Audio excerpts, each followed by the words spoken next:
Baik, Assalamualaikum warahmatullahi taala wabarakatuh. Baik, sebelum kita mulakan pengajaran untuk bab 3, marilah kita sama bacakan uh, Fatihah dan juga doa belajar. Bismillahirrahmanirrahim. Alhamdulillahi rabbil alamin. Ar-Rahmanirrahim.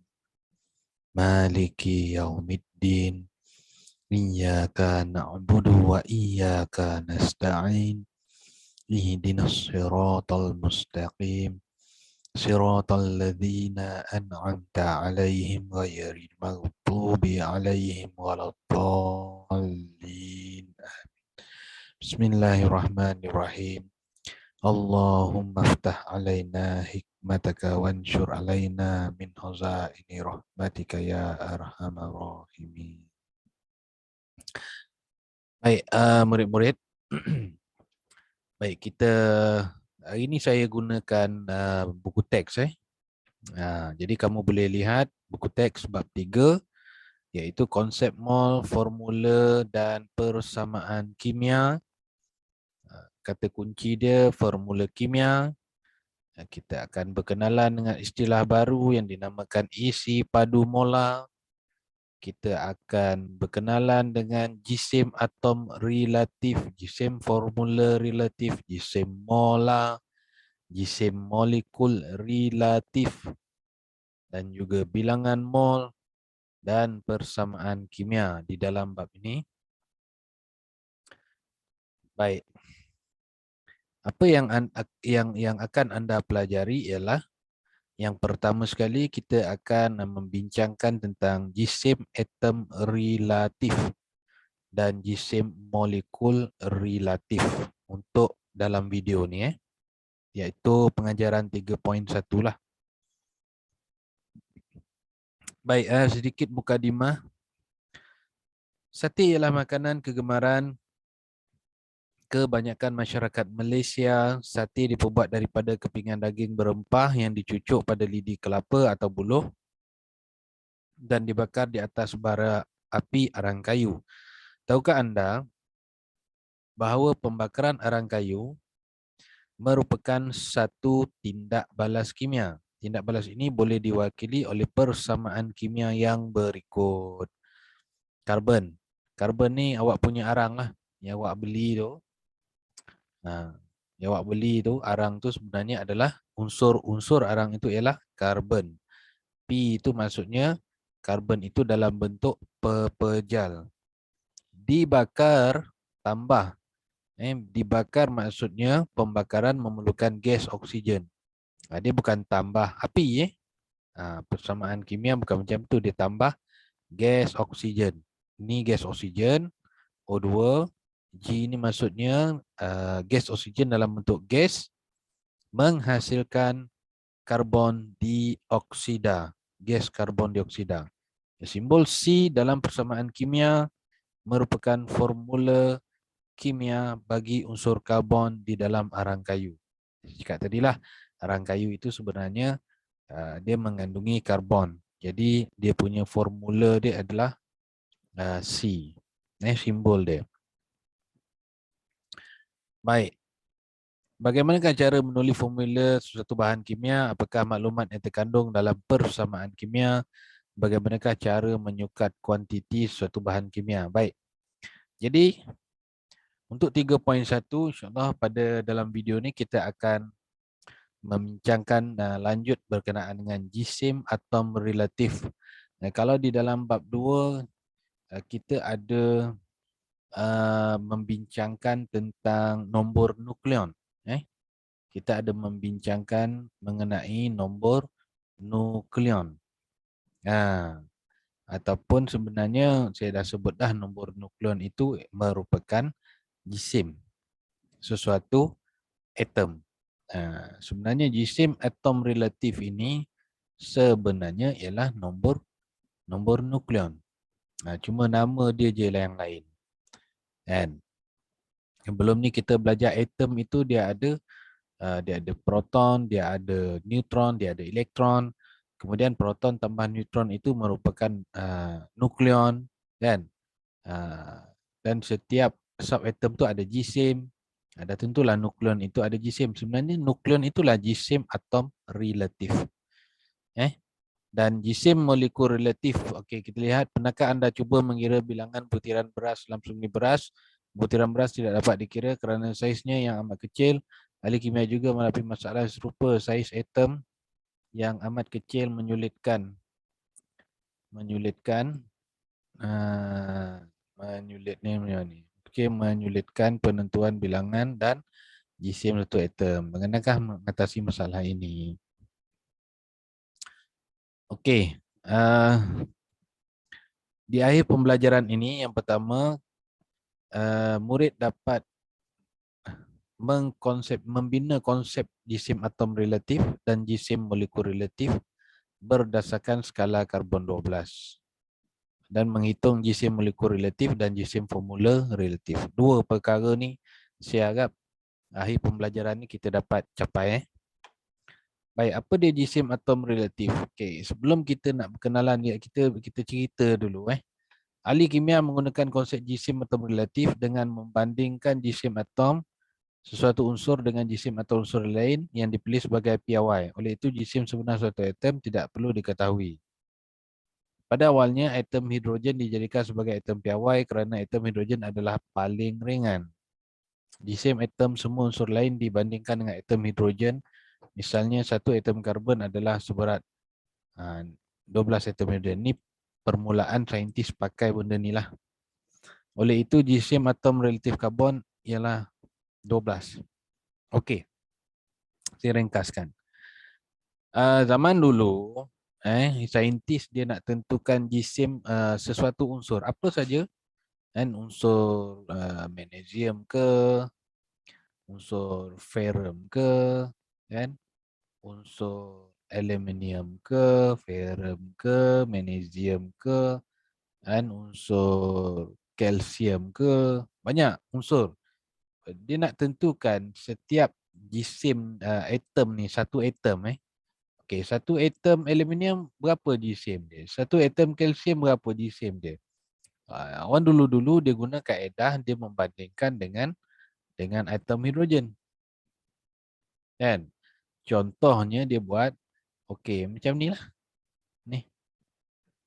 Satu atom karbon nak tahu GSIM dia bersamaan dengan 12 atom hidrogen. Jadi atom karbon punya GSIM ialah 12. Macam tu. Kan? Namun pada tahun 1961, ahli kimia seluruh dunia telah bersetuju menjadikan atom karbon 12. Kan? Dah lepas tu dah karbon 12 pula yang jadi PAY. Dulu hidrogen. Kan? Ini kerana atom hidrogen menemui pelbagai masalah. Kan? Cuba anda siasat apakah masalah tersebut. Masalahnya hidrogen ni dia sangat ringan dan dia mudah terbakar. Mudah terbakar. Jadi bila dia sangat ringan, jadi dia mudah meresap. Mudah meresap, hilang. Kalau disimpan dalam botol makin kurang. Kemudian kalau diterdedah kepada haba yang tinggi, dia boleh meletup ataupun boleh terbakar. Itu masalah dia. Hidrogen ni. Okey, jadi dia gunakan karbon pula sebagai PAY, tak nak guna hidrogen. Itu sejarah dia lah.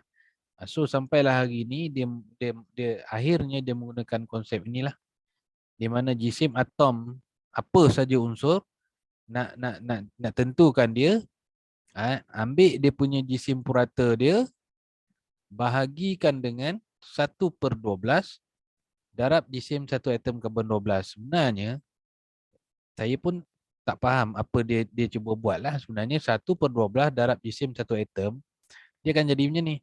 1/12 darab GSIM satu atom ialah 12. 12/12 sama dengan 1.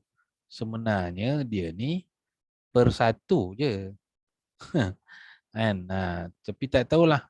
kan, apa kerja saintis tu macam ni pula konsepnya kan. Jadi jisim atom dia ambil purata lah. Dia ambil purata, dia bagi, dia dapatlah kan. Cumanya apa yang perlu ialah ni, formula ni kadang-kadang dia keluar dalam soalan objektif kan. Dia keluar soalan objektif. Okey, apakah yang antara berikut yang manakah lebih tepat menerangkan berkenaan dengan jisim atom relatif? Dia bagilah pilihan jawapan A, B, C, D. Kadang formula ni dia pusing-pusing kan. Dia pusing-pusing kan. Tulis ni jisim atom relatif, kat sini dia bubur jisim hidrogen, kat bawah ni dia bubur karbon, dia pusing-pusing kan, dia pening-pening kan kamu kan. So dalam bab ni, dalam muka surat yang ini, apa yang penting ialah kamu kena ingat ni lah. Ingat. Takut-takut dia keluar soalan objektif. Okey? Baik. Contoh ni macam helium. Satu atom helium ada 4 unit. 4 kali 1/12 jisim atom karbon 12. Sama dengan 4 je. Sebenarnya dia tak ada ni. Okey. Kalau awak tuliskan formula dia tadi, jisim atom relatif sama dengan purata jisim unsur tadi kan. Purata dia 4. Bahagi dengan 1/12 jisim 1/12 jisim atom karbon 12. 12/12 1. Sama dengan 4 lah. Macam itulah pengiraan dia kan. Kalau ikut dia punya formula tadilah. So tu sebab saya kata formula ni dia bukannya digunakan untuk pengiraan kamu dalam bab ni. Tapi kamu kena hafal. Takut dia tanya definisi kan. Kemudian dia bagi kamu pilihan ABC. Takut nanti awak tak ingat yang ni. Okay. Kalau nak kata kira, nanti saya tunjukkan kat awak sebenarnya dah siap. Diorang dah siap kira dah semua unsur yang diorang jumpa ni. Ni kita nak ambil tahu je. Baik. Contohnya macam ni. Satu atom magnesium, satu atom magnesium adalah 2 kali lebih berat daripada satu atom karbon 12. Karbon 12 jisim 12 kan. Dia kata 2 kali karbon. So 24 lah. Dia punya jisim. Senang je. Kan? Kenapa saya tulis kat atas? Ingat tak? Ingat tak apa nama perwakilan piawai yang kita belajar sebelum ni? Perwakilan piawai di mana X, A, Z kan? Atas ni kan nombor nukleon. Bawah ni kan nombor proton. Kan? Jadi bila sebut nukleon, tadi sudah kata nukleon ni lah sebenarnya jisim. Jisim atom relatif ni lah nukleon. Nukleon sebenarnya adalah jisim atom relatif. Dia sebenarnya ialah proton tambah neutron yang ada di dalam nukleus. Kan? Setiap unsur tu. Nama je beza. Okey. Baik, maka karbon 12 dipilihlah sebagai piawai kerana dia mudah dikendalikan. Ini yang tak ada dekat hidrogen. Kemudian dia mudah dijumpai. Kan? Walaupun karbon mempunyai 3 isotop. Kita dah belajar isotop kan? Iaitu kita ada karbon 12, karbon 13, karbon 14. Ini yang dia kata 3 isotop. Namun yang ini yang paling stabil. Yang mudah dijumpai. Yang kelimpahan dia paling tinggi. Kan? Yang paling banyak lah kita boleh jumpa. Tapi yang ini tetap wujud. Tapi kewujudan dia sangat sedikit. Okay? So dia kata Karbon 12 lah paling sesuai untuk dijadikan sebagai piawai dalam menentukan jisim atom apa saja unsur. Okey. Jadi sebenarnya jisim atom relatif dah siap kira. Dah siap kira. Jadi saya share kat kamu. Ni dia. Kalau awak lihat, ini dinamakan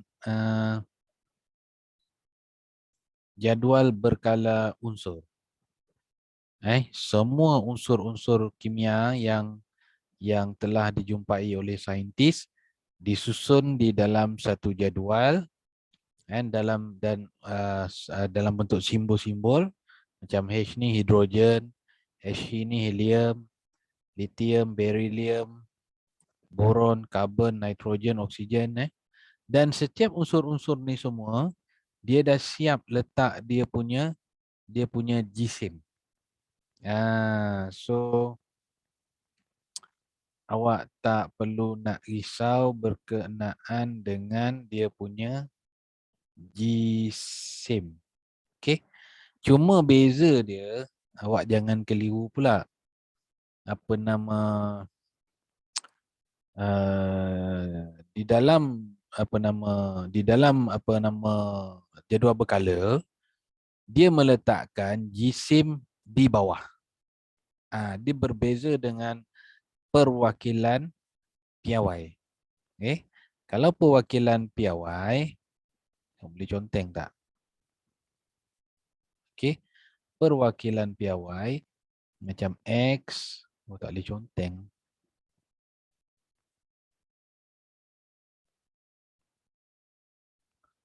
Okey, kalau perwakilan piawai, dia punya jisim kat atas, proton kat bawah, kan? Tapi untuk jadual berkala unsur, jisim kat bawah, proton kat atas. So awak jangan keliru lah. Pendek kata, tak kisahlah dia atas ke dia bawah ke, yang nombor yang besar itu adalah nombor nukleon ataupun jisim. Dia sama je. Nombor nukleon pun dia, jisim atom relatif pun dia. Benda yang sama. Okey. Cuma kalau perwakilan piawai, nombor jisim kena kat atas lah. Nombor nukleon, proton yang kat bawah. Tapi dalam jadual berkala disusun macam ni. So jisim atom relatif yang tadi yang kita tengok formula tadi dalam nota tadi, sebenarnya diorang dah siap dah. Awak tengok dekat bawah ni, lithium 7, beryllium 9, natrium 23, magnesium 24, aluminium jisim atom dia 27, silikon jisim atom dia ni semua dah ada. Ini ada dalam buku teks kamu, muka surat 276. Awak lihat dalam buku teks kamu dah ada dah diberi siap-siap jadual berkala unsur ni. So jangan risaulah. Baik. Kita sambung. Okey. Itu jisim atom kalau dia wujud sebagai atom yang single. Tetapi apabila sesuatu bahan itu di dalam bentuk molekul, kan? Sebelum ni kita dah belajar 3 jenis zarah, kan? Zarah itu ada atom, ada molekul, ada ion, kan? Tadi jisim atom kita dah faham. Jisim molekul sama je, kan? Jisim molekul relatif, jisim purata bagi 1/12 jisim karbon 12. Cara nak cari dia senang je. Sebab kira lah berapa karbon, berapa atom yang ada dekat dia tu, kita tambah je. Contoh macam ni. Kan, katalah oksigen tu, oksigen dia punya jisim 16. Kan? Tapi kalau Kalau bahan itu, ni atom oksigen. Ni namanya atom oksigen. Sebab apa? Sebab unsur dia satu je. Kan? Jadi dia wujud jisim ni ada 16 lah. Tapi kalau bahan itu merupakan gas oksigen, di mana gas oksigen ni dia bukannya satu saja O dia, dia ada dua O. So, macam mana nak tahu jisim bagi? Ni dah jadi molekul lah. Molekul itu sebab dia gabungan lebih daripada satu atom. Dia gabung nanya tu. Ni, saya dah tunjukkan. Bila gabungan lebih daripada satu atom, kita panggil molekul. So nak tahu jisim molekul ni, tambahlah 2 sebab dia ada 2 kan. 2 darab 16. Kalau 1, 16. Kan? Ni 1 single. 16 je jisim dia. Bila 2, darab 2. Dan dia dipanggil molekul sebab dia adalah jenis zarah dia adalah molekul. Air. Dia adalah molekul sebab dia ada 3 atom sini. 2 atom hidrogen. Kan? Tengok sebelah H tu ada 2 tu. 1 atom oksigen. So nak menentukan jisim molekul relatif, ni JMR ni jisim molekul relatif, 2 darab jisim air. Jisim air 1. 2 darab jisim hidrogen. Jisim hidrogen 1. Awak boleh lihat buku teks awak tu. Dan jadual berkala tadi. Tambah 1 jisim oksigen 16. Dapat 18. Okey. Mudah je. Ni tengok. Hitung jisim molekul relatif. Kenapa dia panggil molekul? Kenapa dia panggil molekul? Sebab ini adalah gabungan, bukan logam dan bukan logam. Sebab itu dia molekul. Dia tak ada cas. Karbon bukan logam, hidrogen bukan logam, oksigen bukan logam. So nama dia molekul. Glukosa ni sebenarnya. Dia ada 6 karbon, ada 12 hidrogen, ada 6 oksigen. Jadi keseluruhan satu molekul ni satu molekul Satu molekul ini berapa jisim dia? Kiralah 6 darab karbon. Karbon ialah 12. Nak tahu awak tengok jadual tadi. Jadual berkala buku teks awak 276. Buku surat 276 ada. Awak tengok nombor kat bawah ada. Hidrogen 1, 12 darab 1. Oksigen 16, 6 darab 16. Tambahkannya dapatlah 180. Macam tu je nak cari jisim molekul relatif. Jisim formula relatif sama je. Cumanya dia panggil formula sebab bahan itu dalam bentuk ion. Bahan itu keadaan dia ion. Macam mana? Okey, kita tengok Hitung jisim formula relatif. Kenapa dia tak sebut hitung jisim molekul relatif? Macam glukosa tadi. Kenapa dia panggil jisim formula? Sebab bahan ni, zinc ni logam. Klorin bukan logam. Sebelum ni saya dah bagi tahu dalam kita punya online PDPR, apabila salah satu sebatian itu adalah gabungan logam dan bukan logam, dia akan membentuk sebatian ion. Maknanya dia ada cas. Cumanya memang kita tak nampak lah dia buat cas kat sini. Sebenarnya dia memang ada cas. Sebenarnya dia adalah zinc 2+ dan Cl-. Zinc Cl2 tu sebenarnya dia macam ni. Dia bergabung. Cl sebelah sini, Cl sebelah sini. Ini dalam bentuk realitinya. Cuma apabila dalam bentuk 2D, dia hanya ditulis begitu je lah. Tak nampak casnya tu kan. Tapi kita mudah nak tahu. Mudah nak tahu dia ni ion ke tidak. Kita tengok. Logam dan bukan logam ion. So bila ion, istilah yang digunakan ialah formula relatif. Dia tak guna molekul relatif. Molekul lain. Molekul dia tak ada cas. Macam glukos tadi molekul. Tapi pengiraan sama, tak ada yang berubah. Contohnya cari jisim formula relatif. Zinc, awak tengok dalam jadual tu 65. Dia punya jisim. Klorin ada 2. So 2 darab jisim klorin 35.5. Kan? Tambahkan je, awak akan dapat. Cara yang sama macam kira jisim molekul relatif. Cuma dia gunakan istilah formula sebab bahan itu adalah sebatian yang terdiri daripada sebatian ion. Okey. Aluminium sulfat kan. Aluminium ni logam. Sulfur ni bukan logam, oksigen bukan logam. So apabila gabungan logam dan bukan logam dia menghasilkan sebatian ion. Jadi dia panggil formula relatif, jisim formula relatif. Tapi cara kira sama, 2 aluminium, 2 darab jisim aluminium 27. Sulfur, awak tengok kurungan ni kan 3. So sulfur ni kena darab 3 di luar ni. Sebab tu 3 darab jisim sulfur 32. Ni oksigen dalam ni ada 4, luar ada 3, so awak kena darabkan. 4 darab 3, 12. Okey. So 12 darab dengan 16. So akan dapat dia punya jisim dia. Baik. Begitulah cerita jisim atom relatif, jisim molekul relatif dan jisim formula relatif. Yang ni awak boleh salin dan lengkapkan.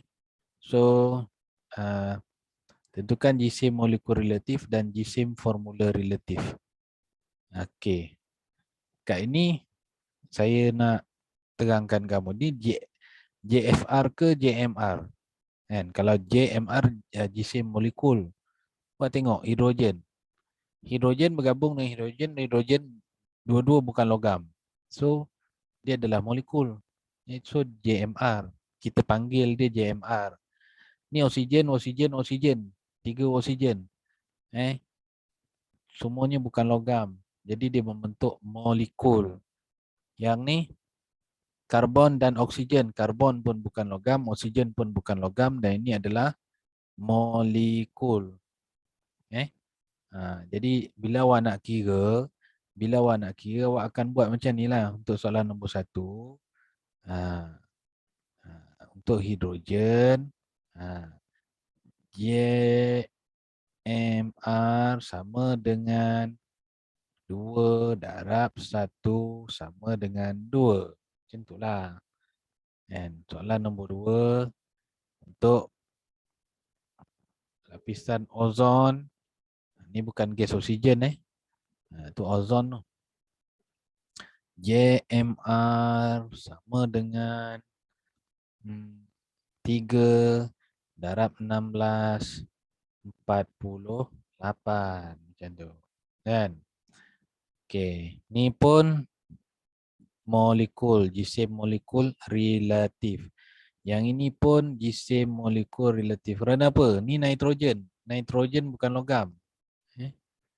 Nitrogen bukan logam. Hidrogen bukan logam. Okey, bila pergi sampai sini, sini pun molekul. Sebab gabungan bukan logam dan bukan logam. Bila sampai sini, kuprum ni logam. Klorin bukan logam, dia akan jadi jisim formula relatif. Zinc logam. Yang lain bukan logam, dia akan jadi jisim formula relatif. Yang ini pun sama. Kalium ni logam. Jisim formula relatif. Ni ferrum. Ferrum besi. Dia memang besi ya ni. Ini bukan besi bukan logam. So jisim formula relatif. Tapi cara kira sama je. Sama sahaja. Nanti awak cuba dulu. Jadi kita tengok macam mana. Okey.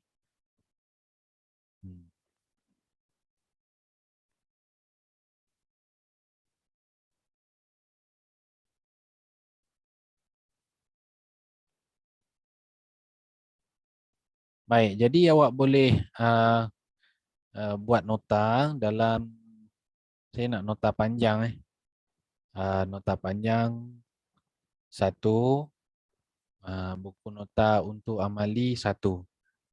2 lah buku panjang. Okey, jadi yang kita belajar ni tadi, awak buat nota dan juga latihan dia 3.3 ni lah. Awak lengkapkan.